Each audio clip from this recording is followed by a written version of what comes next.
Non, ce n'est pas un fait divers. C'est un cauchemar.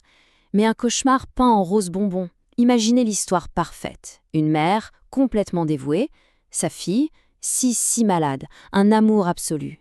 Et puis, la fin de l'histoire, 17 coups de couteau.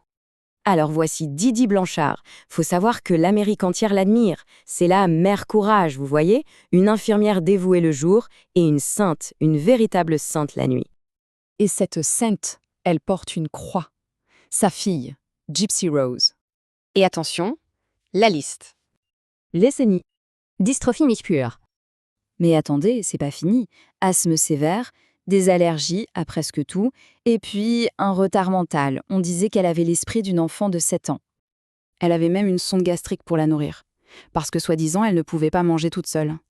Bref, une vie de pure douleur. Mais heureusement, maman est là. Oui, maman est toujours là. C'est maman qui répond à toutes les questions. C'est maman qui tient la main de Gypsy, peut-être un peu trop fort d'ailleurs. Sauf que Gypsy, ce n'est plus une enfant. Elle a 19 ans. Et au fond d'elle, il y a un désir qui brûle, juste vivre. Alors, en cachette, dans l'ombre, elle va faire l'interdit. Elle rencontre un homme, en ligne, secret absolu. Et à cet homme, elle va lui confier l'impensable. Une vérité qu'elle-même vient à peine de réaliser. Je ne suis pas malade, je peux marcher. Et à cet instant précis, un plan est né. Leur amour se transforme en conspiration. On est en juin 2015. C'est la nuit. Une ombre se glisse vers la petite maison rose. C'est lui, Nicholas Godjon, l'amoureux du secret. Et il n'est pas venu les mains vides. Il a un couteau. Il entre. Pendant ce temps, Gypsy, elle est cachée dans la salle de bain. Elle se bouche les oreilles. Elle entend les cris de sa mère. Et puis, plus rien. Le silence. Ils s'enfuient tous les deux. Et ils font un truc de dingue. Ils postent un message sur le compte Facebook de la mère. That bitch is dead. Cette garce est morte. Et là, c'est la panique. L'Amérique est sous le choc, horrifiée.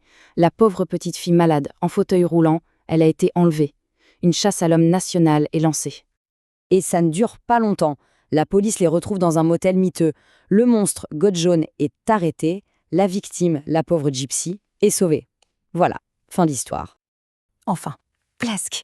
Parce que, au poste de police, il va se passer quelque chose. La victime, la petite Gypsy, sort de la voiture et elle marche. Et là, tout, absolument tout s'effondre. Le crâne rasé, c'était une perruque. La sonde gastrique, inutile. La leucémie, elle n'a jamais existé. Et le fauteuil roulant, c'était juste une prison. Tout n'était qu'un gigantesque mensonge. Ce cauchemar a un nom clinique, le syndrome de Munchausen par procuration. En fait, la vraie malade dans cette histoire, ce n'était pas Gypsy. Ça a toujours été sa mère. Dédé, la sainte, c'était un geôlier. C'est elle qui inventait les maladies, qui lui rasait la tête, qui lui a même fait arracher les dents pour que ça colle à l'histoire. Et tout ça, pourquoi? Pour attirer la sympathie, l'attention, pour le contrôle absolu. Non, l'histoire de Gypsy, ce n'est pas l'histoire d'une patiente, c'est celle d'une prisonnière de guerre. Ce qui fait que pendant le procès, la vraie question, ce n'était pas « est-ce qu'elle l'a tuée ?» C'était « est-ce qu'elle avait une autre issue ?» Avait-elle seulement le choix? Gypsy a pris 10 ans. Pour s'échapper d'une prison, elle a dû entrer dans une autre.